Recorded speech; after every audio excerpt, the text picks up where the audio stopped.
નમસ્કાર મિત્રો, આજે સીધું ને સટમાં નવી દિલ્હીમાં રામલીલા મેદાન પર કોંગ્રેસની જે મહારેલી હતી એનો જે સંદેશ આખા દેશમાં પહોંચ્યો છે અને ભારતીય જનતા પાર્ટીને અને એના સત્તાધીશોને જે ચિંતા પેઠી છે એની આપણે વાત કરવાની છે. આજે આમ તો અમે અમદાવાદમાં અને અમે જે સંસ્થામાં ઇન્સ્ટિટ્યૂટ ઓફ જર્નલિઝમ એન્ડ કમ્યુનિકેશનમાં સંસ્થાપક ડાયરેક્ટર રહ્યા, એ સંસ્થાના એ 2023 થી એ ચિમનભાઈ પટેલ ઇન્સ્ટિટ્યૂટ કેમ્પસ એ સરદાર વલ્લભભાઈ ગ્લોબલ યુનિવર્સિટી થઈ ગઈ અને આજે એનો પહેલો કોન્વોકેશન કાર્યક્રમ હતો. એટલે એના પ્રેસિડેન્ટ સિદ્ધાર્થ પટેલના ખાસ નિમંત્રણથી અને એમના પ્રોવોસ્ટ ડોક્ટર સુભાષ બ્રહ્મભટ્ટના ખાસ આગ્રહથી અમે હજી હમણાં જ એ કોન્વોકેશનમાંથી પાછા ફર્યા અને આ વિડીયો રેકોર્ડ કરી રહ્યા છીએ. અમને આનંદ એ વાતનો છે કે અમારા વિદ્યાર્થીઓ એમણે માસ્ટર્સની મીડિયા અને કમ્યુનિકેશનમાં માસ્ટર્સની પદવી આ કોન્વોકેશનમાં મેળવી અને અશ્વિન નાયર ને ગોલ્ડ મેડલ પણ મળ્યો. એનો અમને હરખ થયો. ઘણા બધા જૂના મિત્રોને મળવાનું થયું. અમદાવાદના હુઝ હુ ને મળવાનું થયું અને એનો એક અનેરો આનંદ છે. ખાસ કરીને આપણે સિદ્ધાર્થભાઈ આમ કોંગ્રેસ સાથે જોડાયેલા રહ્યા, પરંતુ કોંગ્રેસ અને ભાજપ બધાના નેતાઓ કાર્યકર્તાઓ એ પણ એમના નિમંત્રિત હતા. ક્રોસ સેક્શન ઓફ ધ સોસાયટીમાંથી પણ મિત્રો હતા, વડીલો હતા અને ધારાશાસ્ત્રીઓ, જર્નલિસ્ટો અને બાકીના બધા જે એજ્યુકેશન ક્ષેત્રના જે લોકો હતા, વાઇસ ચાન્સેલરો હતા, એ બધાને મળવાનું આજે સૌભાગ્ય મળ્યું. એ બદલ ખાસ કરીને સિદ્ધાર્થભાઈનો અને ભાઈ શ્રી સુભાષનો ખાસ અમે આભાર માનીએ છીએ અને આ સંસ્થા સાથે અમે 6 વર્ષ સુધી સંકળાયેલા રહ્યા એનો આજે હરખ કરીએ છીએ. આજે વાત આપણે દિલ્હીની આ મહારેલીની કરવાની છે. મહારેલીનું આયોજન વોટ ચોર ગદ્દી છોડ એ સ્લોગન સાથે થયું અને આમાંથી ઘણા બધા સંકેતો મળ્યા અને તમને ખ્યાલ છે કે ઇલેક્ટોરલ રિફોર્મ્સને નામે ચર્ચા જે સંસદની અંદર કરવા માટે સરકાર તૈયાર થઈ હતી, પરંતુ એને એસઆઈઆર વિશે કે વોટ ચોરી વિશે ચર્ચા કરવામાં તકલીફ હતી અને અમિત શાહના હાથ કાપતા હતા. કારણ કે રાહુલ ગાંધી એ જે 3 પ્રેસ કોન્ફરન્સ કરી એનાથી એમનો ઇલેક્શન કમિશનના ભોપાળા એ ખુલ્લા પડી ગયા અને આજે મહારેલી જે કોંગ્રેસની યોજાઈ એમાં મને લાગે છે પહેલો સંદેશ તો એમણે એ આપ્યો કે એકલા ચલો રે. મહાગઠબંધન એ બિહારમાં ભલે હાર્યું હોય, બિહારમાં ભલે એ વોટ ચોરીનો મુદ્દો એ કદાચ જાજો ઇલેક્શન કમિશને સફળ ન થવા દીધો હોય, કારણ કે 69 લાખ લોકોના મતદારોના નામ એ મતદાર યાદીઓમાંથી કાપી નાખવામાં આવ્યા. મહારાષ્ટ્રમાં જે રીતે છે ને નામો ઉમેરી દેવામાં આવ્યા અને બીજા કેટલાક કાપી નાખવામાં આવ્યા. કર્ણાટકના જે આપણને ઉદાહરણો મળ્યા, રાહુલ ગાંધીએ દસ્તાવેજી પુરાવા રજૂ કર્યા અને જ્ઞાનેશ કુમાર અને એમના બંને આયુક્તો એમને એક્સપોઝ કરી દીધા અને છતાં એમને જે રીતે નરેન્દ્ર મોદી અને અમિત શાહે એમને સુરક્ષા કવચ પૂરું પાડ્યું છે કે એ અત્યારે હોદ્દા ઉપર છે ત્યાં સુધી જ નહીં, પરંતુ એ હોદ્દા ઉપર ન હોય ત્યાં સુધી પણ એમની સામે કોઈ કેસ થઈ શકે નહીં. હવે નરેન્દ્ર મોદી અને અમિત શાહ એ કંઈ અમરપટ્ટો લખાવીને તો આવ્યા નથી કે સત્તામાં કાયમ રહેવાના છે અને નવી સરકાર, ધારો કે બિન ભાજપી સરકાર જ્યારે સત્તામાં આવશે ત્યારે આ કાયદો ઉલટાવી નાખીને જ્ઞાનેશ કુમાર અને એમના બીજા જે અગાઉના એમના પુરોગામી રાજીવ કુમાર અને જે બીજા ઇલેક્શન કમિશનરો જેમણે આ કાળા ધંધા કર્યા છે એ લોકોને જેલ ભેગા કરવામાં એને વાંધો નહીં પડે. અને મને હમણાં જ અમારા મધર મિલ્ક પેલેસના કોર્નર ઉપર અશોક પટેલ અને એમની સાથે એક વયોવૃદ્ધ વડીલ હતા, એમણે એક સવાલ કર્યો કે શું લાગે છે.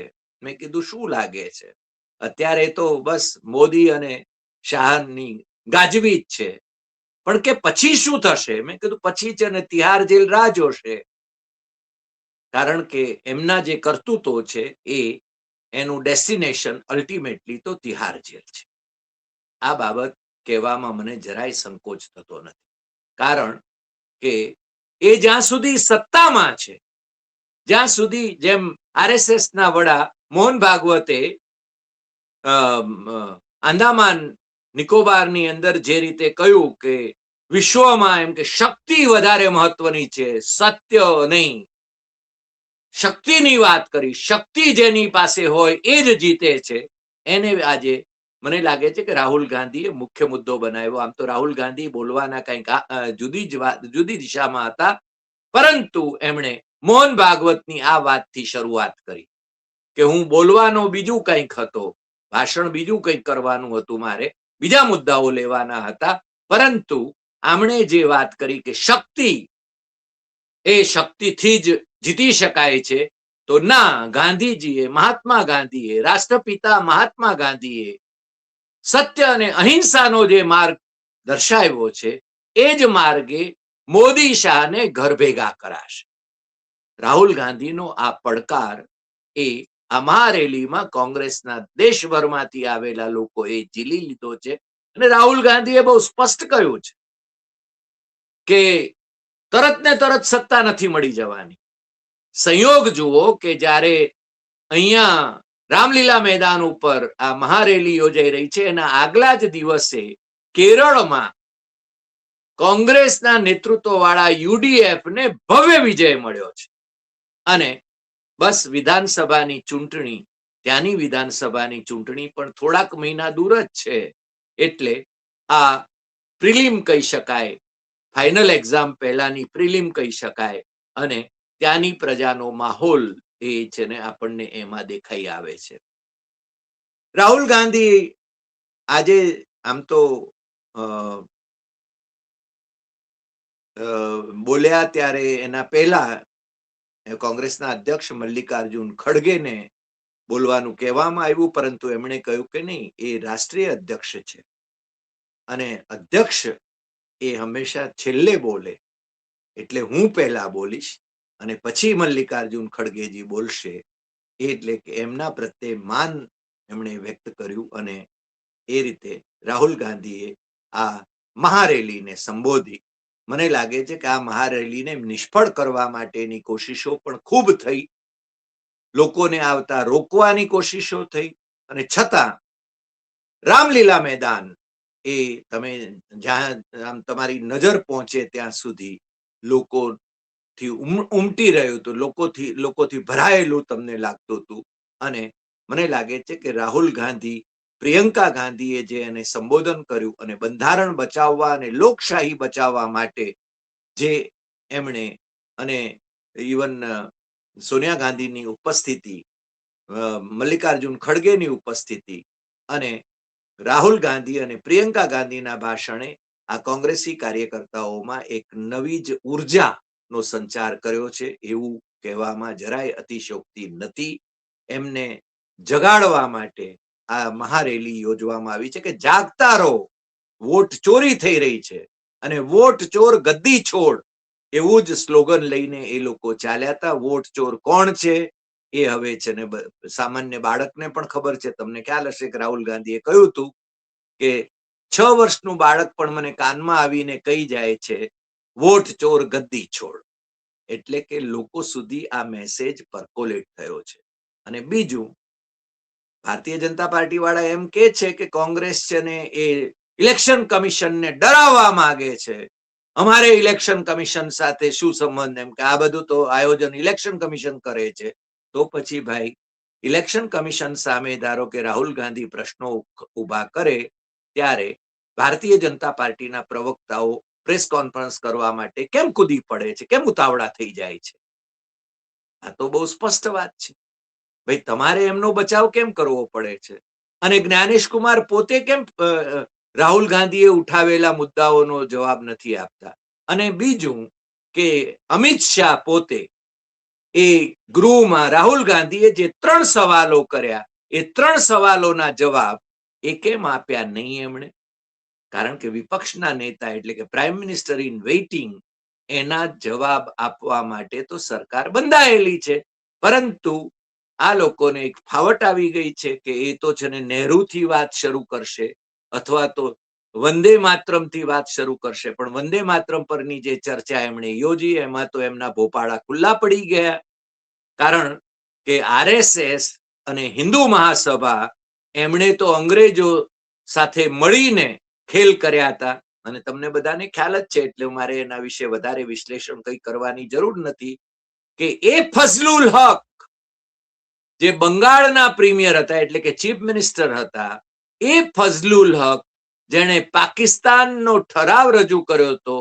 પાકિસ્તાનનો ઠરાવ એટલે કે મુસ્લિમો માટે અલગ રાષ્ટ્ર લેવા માટેનો ઠરાવ લાહોરમાં એમણે 23 માર્ચ 1940 ના રોજ મુસ્લિમ લીગના અધિવેશનમાં, ઝીણાના મુસ્લિમ લીગના અધિવેશનમાં, ઝીણાની અધ્યક્ષતામાં જે મુસ્લિમ લીગનું અધિવેશન લાહોરમાં મળી રહ્યું હતું, એમાં એ ફઝલુલ હકે જે ઠરાવ રજૂ કર્યો હતો અને 2 દિવસ સુધીની ચર્ચાને અંતે એ ઠરાવ પસાર થયો હતો. એ ફઝલુલ હકની સરકારમાં ભલે પછી છે ને ફઝલુલ હકે બીજી પાર્ટી ઊભી કરી હોય, પરંતુ એ પાકિસ્તાન પરસ્ત ફઝલુલ હક જે આમ તો પાકિસ્તાન બન્યું પછી છે ને પૂર્વ પાકિસ્તાનની અંદર જ એ પાછા મિનિસ્ટર પણ થયા. એ ફઝલુલ હકની મિનિસ્ટ્રીમાં હિન્દુ મહાસભા, સાવરકરની હિન્દુ મહાસભાના કાર્યાધ્યક્ષ ડોક્ટર શ્યામા પ્રસાદ મુખર્જી, જે ભારતીય જનતા પાર્ટીના આરાધ્ય પુરુષ છે, એ ફાઇનાન્સ મિનિસ્ટર હતા અને અંગ્રેજોની ચાપલુસી કરતા હતા.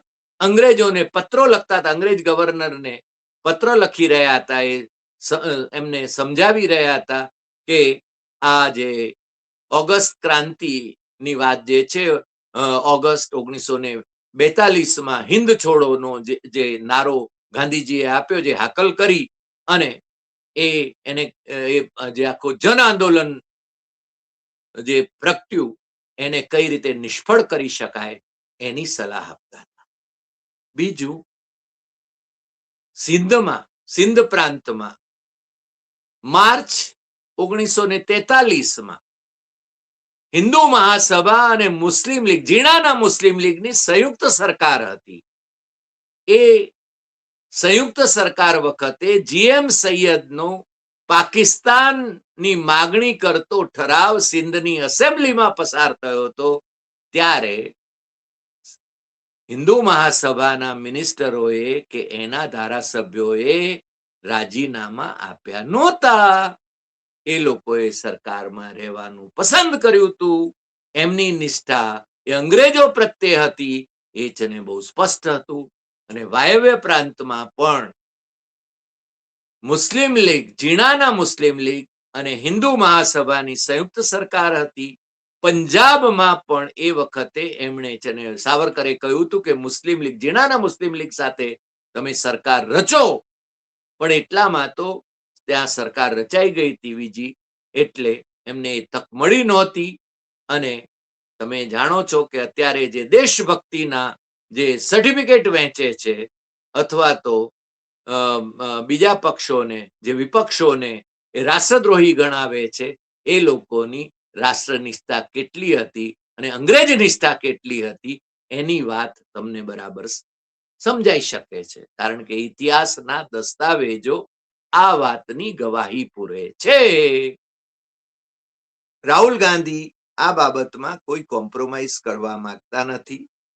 એમણે છે ને આરએસએસ, જે ભારતીય જનતા પાર્ટીની માતૃ સંસ્થા છે, એની સામે લડી લેવાનું નક્કી કરેલું છે.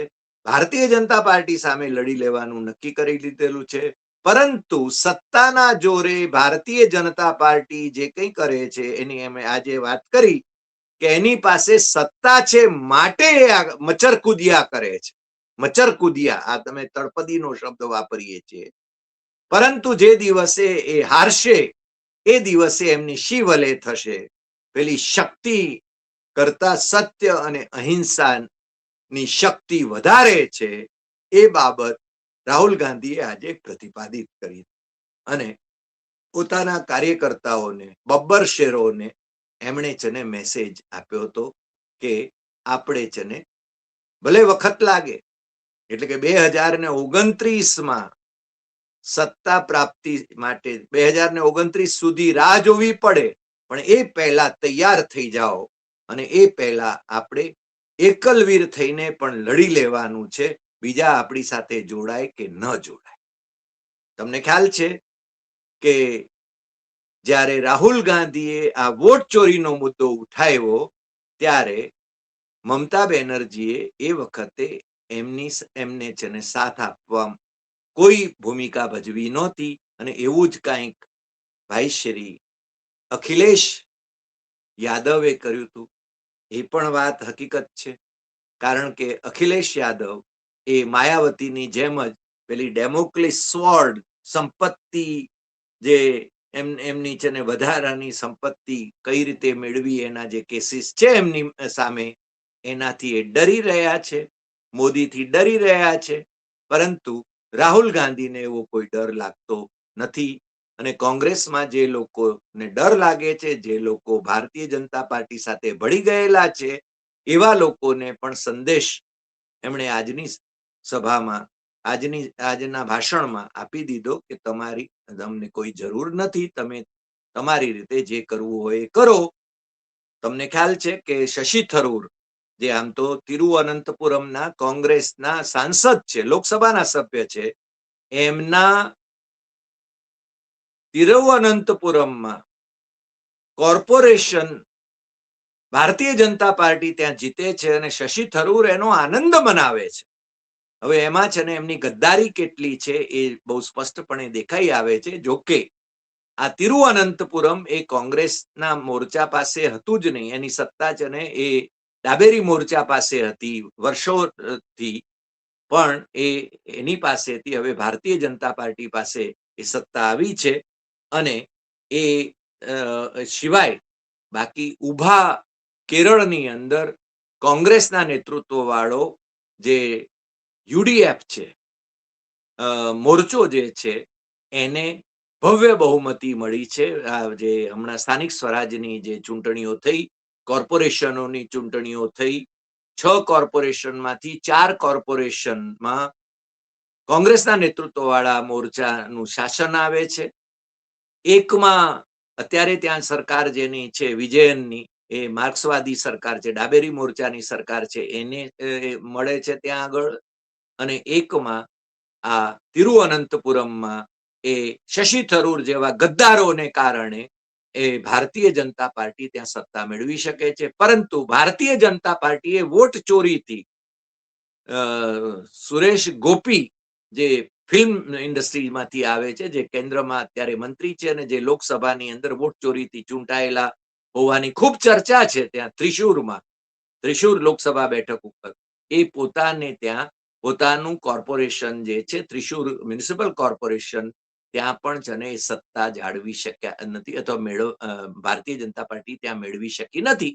અને વિધાનસભામાં તો ભારતીય જનતા પાર્ટીનું મીંડું છે. ગઈ વિધાનસભામાં તો એક બેઠક હતી ભારતીય જનતા પાર્ટી વાળાઓ પાસે, અને આ બંને વખતે ત્યાં પ્રચાર કરવા માટે માનનીય વડાપ્રધાનથી માંડીને માનનીય ગૃહમંત્રીથી માંડીને વિવિધ રાજ્યોના મુખ્યમંત્રીઓથી માંડીને કેન્દ્રીય મંત્રીઓથી માંડીને બધા છે ને ત્યાં ડેરા તંબુ તાણીને બેઠા હતા. અને આ વખતે તો એમના મુખ્યમંત્રી પદના ઉમેદવાર પણ એમણે જાહેર કરી દીધા હતા, અને છતાં વિધાનસભાની અંદર એમને મોટું મીંડું મળ્યું. આપણે એની ચર્ચા ગઈકાલે કરી ગયા છીએ, એટલે હું એના વિશે વધારે વાત કરતો નથી. પરંતુ ગઈકાલે આ સમાચાર આવ્યા, કેરળમાં એ સ્થાનિક સ્વરાજ્યની ચૂંટણીઓમાં કોંગ્રેસના નેતૃત્વ વાળા મોરચાએ એનો ડંકો વાગ્યો છે અને એપ્રિલ 2026માં અથવા તો એનાથી વહેલા ત્યાં વિધાનસભાની ચૂંટણી આવી રહી છે. એટલે આ છે ને ત્યાંની પ્રજાનો મૂડ જે છે એ જોવા મળે છે. અને તમને ખ્યાલ છે કે વાયનાડમાં એ પ્રિયંકા ગાંધી ત્યાંથી વાયનાડના લોકસભાના સભ્ય છે. પહેલા રાહુલ ગાંધી ત્યાંથી લોકસભાના સભ્ય હતા, એ તમે જાણો છો. અને હવે આ મહારેલી પછી આખા દેશમાં એક મેસેજ આપવાની જે રાહુલ ગાંધીની ઈચ્છા હતી, એ ઈચ્છા એમણે એમના ભાષણમાં પરિપૂર્ણ કરી છે. અને હવે એ એમનો એવો સંકલ્પ છે કે બીજા પક્ષો એમની સાથે જોડાય કે ન જોડાય, બીજા પક્ષો એમના પક્ષ સાથે જોડાણ કરે કે ન કરે, કોંગ્રેસ પોતાની મેળે પણ લડી લેવા તૈયાર છે. અને એમણે છે ને રાષ્ટ્રીય સ્તરે એ ગઠબંધન થાય કે ન થાય, મહાગઠબંધન થાય કે ન થાય, એમણે છે ને સંકલ્પ કર્યો છે કે આપણે કોઈના ઓશિયાળા છીએ નહીં. કોંગ્રેસ એ બધા જ રાજ્યોની અંદર પોતાનું પ્રતિનિધિત્વ ધરાવે છે એવી પાર્ટી છે, રાષ્ટ્રીય સ્તરની પાર્ટી છે. અને એને રાહુલ ગાંધી રિવાઈવ કરવા માંગે છે. હવે એમની આવતા દિવસોમાં એમને કેટલી સફળતા મળે છે એ આપણને જોવા મળશે. કારણ કે વોટ ચોરીનો મુદ્દો જે છે એ સામાન્ય પ્રજા સુધી પહોંચી ગયો છે. અને હવે પ્રજા માનવા માંડી છે કે ચૂંટણી પંચ આ ગોલમાલ કરીને ભારતીય જનતા પાર્ટીને જીતાડી રહી છે. મતદારોના નામ કાપીને અથવા તો મતદારોના નામ ખોટી રીતે ઉમેરીને એ છે ને આખો ખેલ કરી રહી છે. એ વાત છે ને હવે લોકો સુધી પહોંચી ગઈ છે. અને આવતા દિવસોમાં એના પરિણામો, એ દુષ્પરિણામો એ ભારતીય જનતા પાર્ટીએ સહન કરવાના આવશે એવું લાગ્યા વિના રહેતું નથી. આજે આટલી વાત. ફરી મળીશું નવા એપિસોડમાં નવા વિષય સાથે. તમને જો આ એપિસોડ ગમ્યો હોય તો સૌથી વધુ શેર કરશો, લાઈક કરશો, કમેન્ટ કરશો. અને આપણી યુટ્યુબ ડોક્ટર હરિદેસાઈ સત્યમ એવમ તથ્યમ એ સબસ્ક્રાઇબ કરવા માટે મિત્રોને જરૂર કહેશો. નમસ્કાર.